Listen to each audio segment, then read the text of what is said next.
इथे जो पहिला क्वेश्चन आहे, calculate the average angular velocity of the hour hand of a clock. एखाद्या घड्याळाचा जो तास काटा असतो, तो जेव्हा एक चक्कर पूर्ण करतो तेव्हा तो किती अँग्युलर व्हेलॉसिटी कंप्लीट करतो. आता एक गोष्ट लक्षात घ्या, यामध्ये इमॅजिन करा की ती जी क्लॉक आहे ती अशी असेल. या क्लॉकचा हा सेंटर आणि या ठिकाणी जो आवर क्लॉक आहे लेट्स से तो हा आहे. याचं जे एक रिव्होल्यूशन आहे, तुम्हाला काय काढायचंय, याची अँग्युलर स्पीड किंवा अँग्युलर व्हेलॉसिटी. आपल्याला माहितीये अँग्युलर व्हेलॉसिटीचा अर्थ काय, किती अँगल फिरतो, आणि व्हेलॉसिटी काय असते, डिस्प्लेसमेंट बाय टाइम. तर डिस्प्लेसमेंट काय आहे, एक चक्कर पूर्ण करणे, आणि टाइम किती आहे. आता मला सांगा, तास काटा काय करेल, एक तासानंतर इथं आलेला असेल. ठीक आहे. हा जो आहे हा पूर्ण असा फिरून जेव्हा परत इथे येईल तेव्हा त्याने एक सर्कल कंप्लीट केला. म्हणजे समजा दुपारी 12 वाजता तो इथे होता. लेट्स से ॲट 12 o'clock तो इथे आहे. क्वेश्चनला नीट समजून घ्या. आता तो काय करणार, 1, 2, मग इथे 3 वाजणार, 4, 5, इथे 6 वाजणार, 7, 8, 9 वाजणार, 10, 11 पुन्हा तो इथे येणार. याचा अर्थ याने काय केलेलं आहे, एक रिव्होल्यूशन कंप्लीट केलं. म्हणजे तो कसा फिरला, हा इथे होता, तो परत फिरून इथे आला.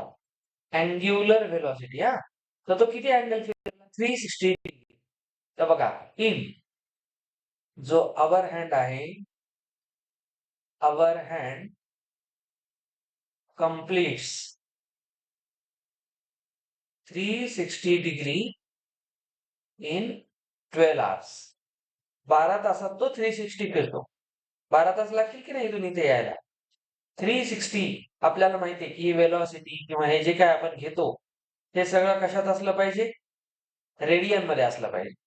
आता इथे तुम्ही बघा, 360 डिग्री जो आहे त्याला आपण रेडियन मध्ये किती लिहितो, सगळ्यांना माहिती आहे 2 पाय लिहितो. ठीक आहे. तर तो किती फिरला, 2 पाय फिरला इन 12 hours, 12 तासात. तर हे झालं त्याने कव्हर केलेलं डिस्टन्स, आणि हा झाला टाइम. तर आपल्याला विचारलंय अँग्युलर व्हेलॉसिटी ओमेगा. ओमेगा काय असेल, त्याने केलेलं डिस्प्लेसमेंट डिवायडेड बाय लागलेला टाइम. तर बघा, ओमेगा डिस्प्लेसमेंट झालं 2 पाय आणि लागलेला टाइम टी. आजपासून हा फॉर्म्युला लक्षात ठेवायचा. अँग्युलर व्हेलॉसिटी काय असते, 2 पाय अपॉन टी. ही व्हेलॉसिटी आहे, कारण वर डिस्टन्स आहे, खाली टाइम आहे. तर 2 पाय तसाच ठेवा. किती टाइम लागला, 12 तास.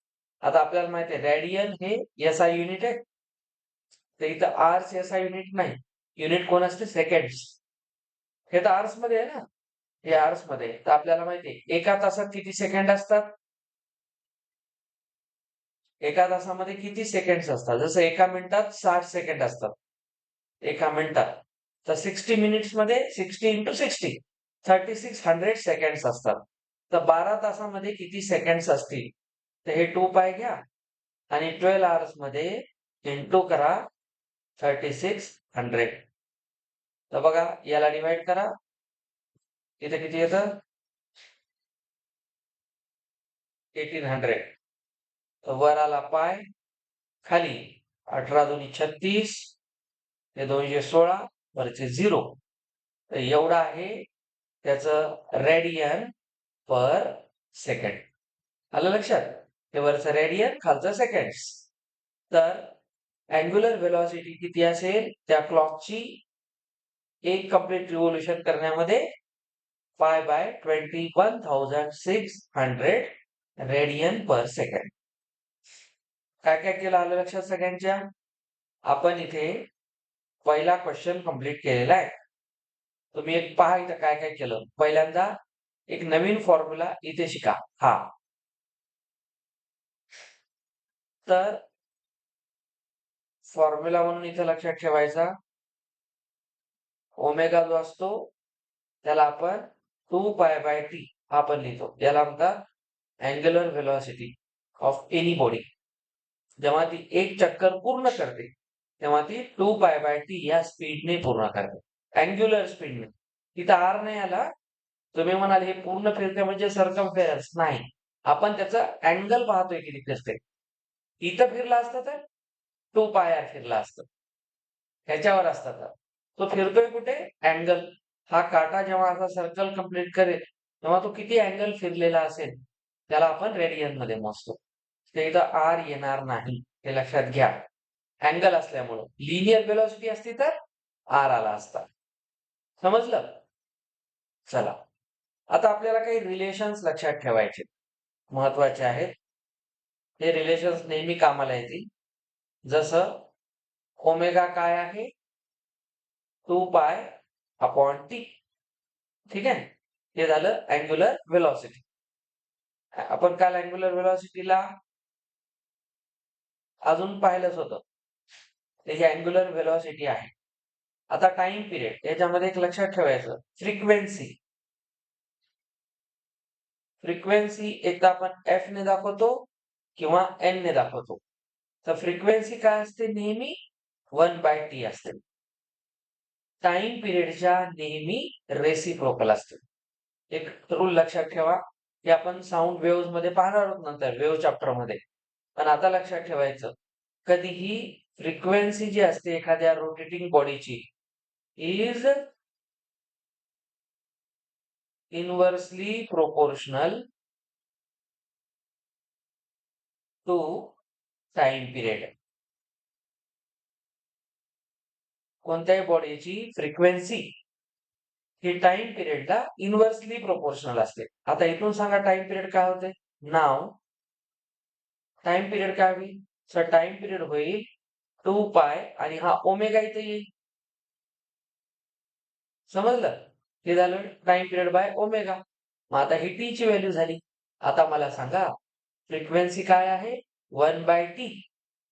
1 बाय टी च्या जागी काय लिहा? 2 पाय बाय ओमेगा. ओमेगा वर जाईल म्हणजे ओमेगा बाय 2 पाय. याच्यावरून तुमच्या गोष्ट लक्षात येईल की फ्रिक्वेन्सी असते angular velocity divided by displacement. असं पण असतंय. तर हा फ्रिक्वेन्सीचा फॉर्म्युला आहे. हा अँग्युलर व्हेलॉसिटीचा फॉर्म्युला आहे. आणि टाइम पिरियड इथे फक्त ओमेगाला खाली घेतात. ठीक आहे? काय झालं? तर ही फ्रिक्वेन्सी आहे. Frequency is a number. आणि हे तुम्हाला काय सांगते? टेल्स अस रोटेशन्स और रिव्होल्यूशन्स पर युनिट टाइम. ठीक आहे? फ्रिक्वेन्सी काय सांगत असते? दिलेल्या वेळेमध्ये एखादी बॉडी किती रोटेशन कंप्लीट करते. जसा हा फॅन मी तुम्हाला काल बोललो. हा फॅन एका सेकंड मध्ये जेवढा फिरतो तेवढी त्याची काय आहे? फ्रिक्वेन्सी आहे. फ्रिक्वेन्सी नेहमी कशी काढली जाते? Per unit time. म्हणजे एका सेकंड मध्ये एक बॉडी जसं आपण जी बेल वाजवतो साऊंड वेव्ह. साऊंड वेव्ह कोणतीही वेव्ह कशी दिसते? वेव्ह असते एक साइन कर्व. आता तुम्ही बघा ही एक वेव्ह आहे. हे आपण शिकलेलो आहोत. आता समजा इथून इथपर्यंत आलं ही एक वेव्ह आहे आणि इथून इथे येण्यासाठी म्हणजे इथून इथे येण्यासाठी जर 1 सेकंड लागला तर आपण म्हणतो याची फ्रिक्वेन्सी आहे 1. ठीक आहे? Number of waves per unit time. एक वेव्ह कंप्लीट केली एका सेकंड मध्ये. आता तुम्ही मला फ्रिक्वेन्सी सांगा. जर मी इथे ओरिजिन मानला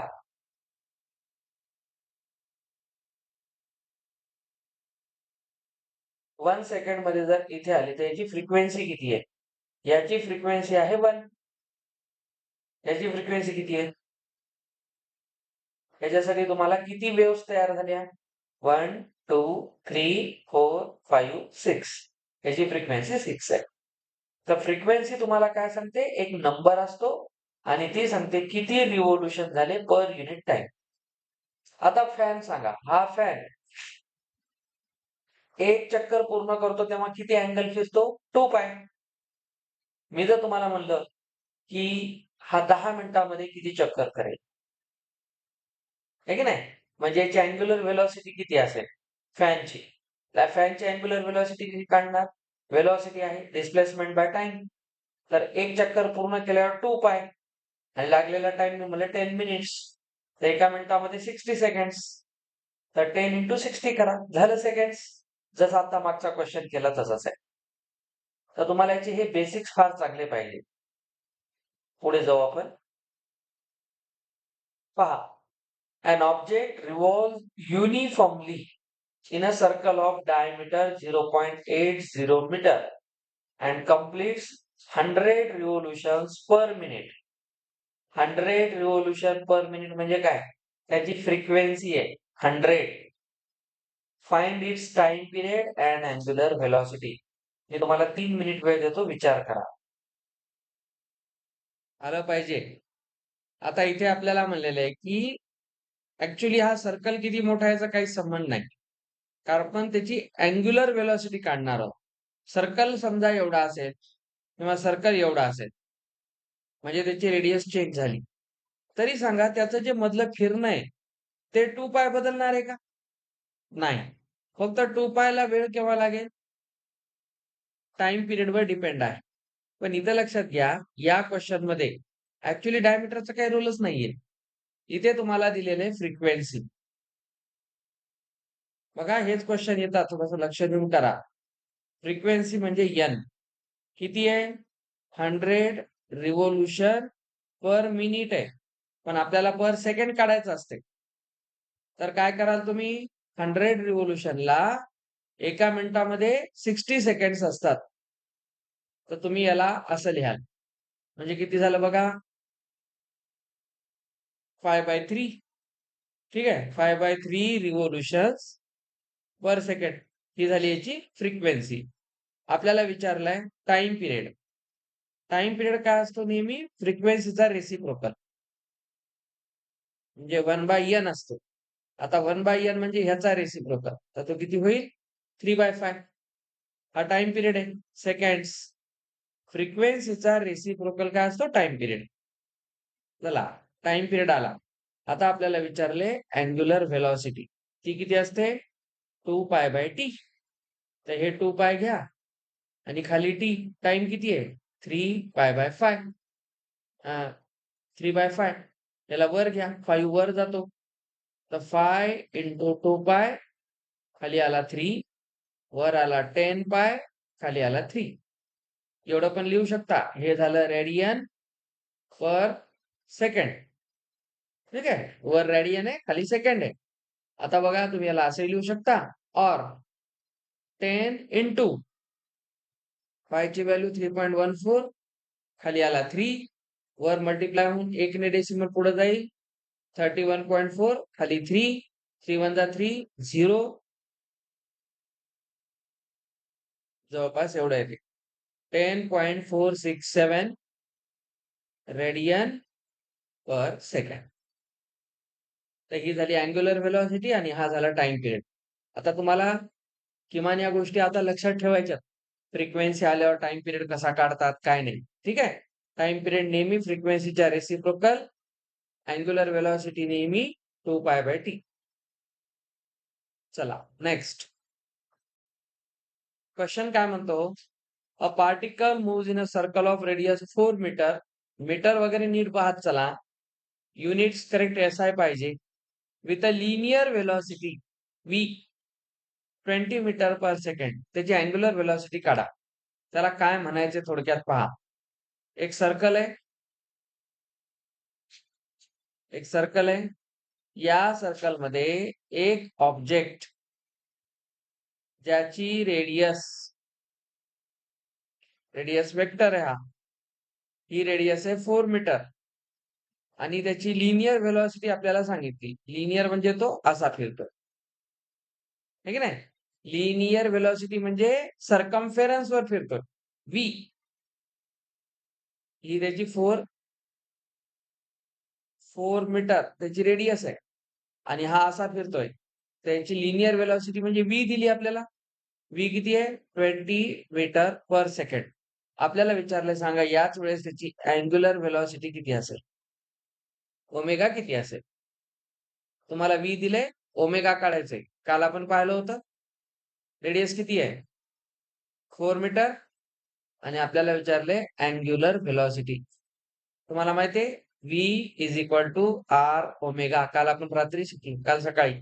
ओमेगा काय होईल? V upon R. ओमेगाच काढायचं डायरेक्ट. व्ही किती दिलेलं आहे? 20. हे आहे 4. अतिशय सिंपल क्वेश्चन आहे. तर 5 रेडियन पर सेकंड. तर याची अँग्युलर व्हेलॉसिटी असेल 5. हे बेसिक्स आहेत. जेवढे आपल्याला माहित पाहिजे. या फॉर्म्युल्याला अप्लाय करण्याचा क्वेश्चन होता. आता या फॉर्म्युल्याला मागचा जो कॉन्सेप्ट होता ओमेगाचा, त्याला मिक्स करून एक क्वेश्चन आहे तो सॉल्व्ह करून पहा. हे कळलं काय केलं ते? V is equal to R omega. Question समजून घ्या. If the length of the seconds hand in a stop clock is 3 centimeter. Centimeter आहे, ह्याला मीटर मध्ये करावं लागेल. Find the angular velocity and linear velocity of the tip. विचार करा. 60 seconds. Omega काढा. आधी ओमेगा असतो 2 पाय बाय टी. सेकंड्स मध्ये आपण घेणार 60 सेकंड्स म्हणजे पाय बाय 30. हा काय झाला तुमचा टाइम पिरियड, आपलं अँग्युलर व्हेलॉसिटी. आता आपल्याला घ्यायचे रेडियस. रेडियस आहे 3 सेंटीमीटर. आपल्याला माहिती आहे सेंटीमीटरला मीटर करण्यासाठी 100 ने डिवाइड करतात. तर हे झालं मीटर. 100 ला काय लिहितात? 10 चा पॉवर 2. आता 10 चा पॉवर 2 ला वर आल्यावर येते 10 चा पॉवर -2. तर ही सवय लावून जाऊ शिका. तर ही झाली रेडियस. आता आर आला, ओमेगा आला. आपल्याला काढायची linear velocity that is R omega. R आहे 3 इंटू 10⁻⁻2 आणि ओमेगा आहे पाय बाय 30. याला इथून डिवाइड करा. किती आलं? 10. आता हा पाय, हा 10 तुम्ही खाली आणू शकता आणि हा 10. तर हा किती झाला? पॉवर 3 आणि हा पॉवर 3 वर जाऊन काय झाला? -3. त्याला 3.14 इंटू 10 चा पॉवर -3 करू शकता तुम्ही. आलं लक्षात? आता ह्याला 3.14 करा, 10 च्या पॉवर 3 ला खाली घ्या. म्हणजे 3.14 ला कशाने डिवाइड करा? 1000 नी. तुम्हाला असंही सध्या ठेवलं चालते, बस झालं. जसं ऑप्शन आहे तशी गरज लागेल तर घेऊ, नाहीतर एवढं नको. त्याचा फायनल आन्सर किती असेल? 3.14 इंटू 10⁻³ मी याला पॉज करतो. काय केलं बघून घ्या. आपण काल अजून एक फॉर्म्युला शिकला होता, अँग्युलर ऍक्सिलरेशन. आठवते? व्हेलॉसिटी झाली आता. अँग्युलर ऍक्सिलरेशन काल आपण अल्फा लेटरने दाखवलं होतं आणि अल्फा काय होता? D omega by dt. Change in velocity by change in time. आता आपल्याला एक गोष्ट लक्षात ठेवायची आहे. जसं आपण डिस्प्लेसमेंट कडून व्हेलॉसिटी कडे जात होतो, व्हेलॉसिटी कडून ऍक्सिलरेशन कडे जात होतो. तर याच्यामध्ये आपण डिफरन्शिएट करतो फंक्शन असेल तर. आठवते? पुढे जाताना जर आपण ऍक्सिलरेशन कडून व्हेलॉसिटी कडे इकडून इकडे आलो तर इंटिग्रेट करत होतो. जेव्हा तुम्हाला डिस्प्लेसमेंट किंवा हे टाइमचं फंक्शन देतील, तेव्हा आपल्याला डिफरन्शिएट किंवा इंटिग्रेट करायचं असतं. तर हा कॉन्सेप्ट आपण मागे कायनेमॅटिक्स मध्ये वापरलेला आहे. यालाच आपण काय म्हणतो? हा काय आहे? डबल डेरिव्हेटिव्ह होता का, लिहिलं होतं आपण d2 थिटा बाय dt2. इथं थिटा काय होतं? Angular displacement. Angular displacement. Omega काय होती? Angular velocity. आता तुम्ही ह्याच्यावर एक क्वेश्चन पहा. A point on the rim of a disc. त्याचं म्हणणं आहे रिम म्हणजे त्याची कड. डिस्क कशी असते? ही डिस्क आहे सर्क्युलर. तर या पार्टला आपण त्याचा रिम म्हणतो. सर्कमफेरन्सला रिम म्हणतात. तर याचं मोशन स्टार्ट होतं from the rest. From the रेस्टचा अर्थ काय? सर फ्रॉम रेस्ट म्हणजे time T is equal to 0. इथून तो स्टार्ट करतो फिरायला. आफ्टर टाइम टी त्याची अँग्युलर ऍक्सिलरेशन किती होते? अल्फा होते 3t मायनस टी स्क्वेअर. बघा ऍक्सिलरेशन टाइमचं फंक्शन आहे. आलं लक्षात? तुम्हाला विचारले अँग्युलर व्हेलॉसिटी आफ्टर 2 सेकंड्स, तर ओमेगा सांगा at a time is equal to 2 seconds. काय करतो? कुठून कुठं जायचं सांगा? ऍक्सिलरेशन कडून व्हेलॉसिटी कडे जायचंय, उलट जायचंय, उलट मीन्स इंटिग्रेशन. तर आपण काय करणार? इंटिग्रेशन करणार. तर हे जे फंक्शन आहे त्याच्या दोन्ही साईडला काय करा? इंटिग्रेशन. अल्फाचे सगळे छोटे छोटे अल्फा मिळून अल्फाच्या इंटिग्रेशनला आपण काय म्हणतो? ओमेगा. रिव्हर्स येणं. आता 3 बाहेर येतो, आठवते सगळ्याला? विथ रिस्पेक्ट टू टाइम आणि integration of T square with respect to time. सगळे बेसिक शिकवलेले आहे तुम्हाला आता. ओमेगा किती येईल? 3. इंटिग्रेशनचा फॉर्म्युला काय होता? X N plus 1 X raise to N plus 1 upon N plus 1.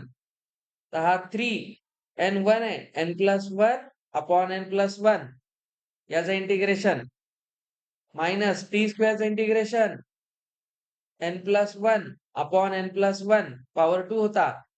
ते सगळं माहित पाहिजे. तर वर किती होत आहे? 3t स्क्वेअर आणि खाली आला 2. इथं आलं t चा पॉवर 3, खाली पण आला 3. ही झाली तुमची अँग्युलर व्हेलॉसिटी.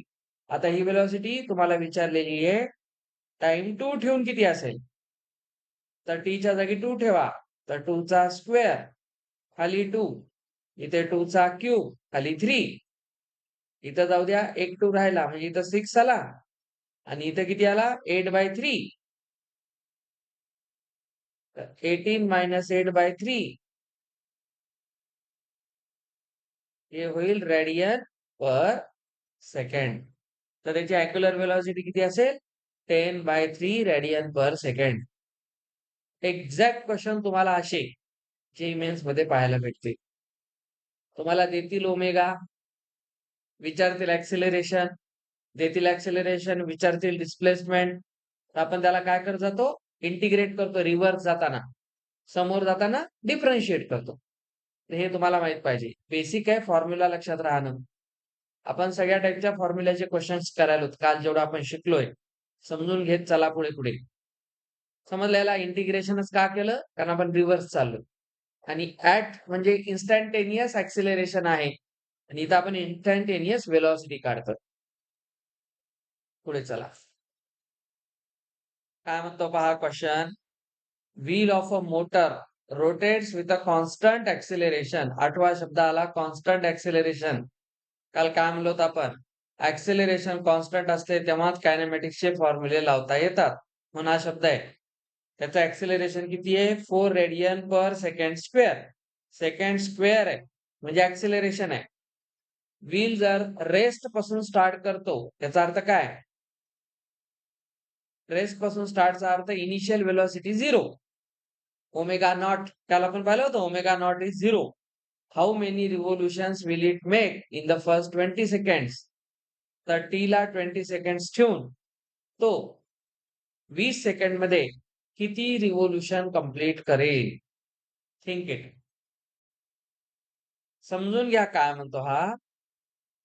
इथे तुम्हाला ऍक्सिलरेशन दिलेला आहे 4 रेडियन पर सेकंड स्क्वेअर. रेस्टवर करतो म्हणजे याची इनिशियल व्हेलॉसिटी आहे 0. किती टाइम मध्ये काढायचे? 20 सेकंड्स. एवढ्याच गोष्टी आपल्याला माहिती आहेत. तर आधी याचं डिस्प्लेसमेंट काढा.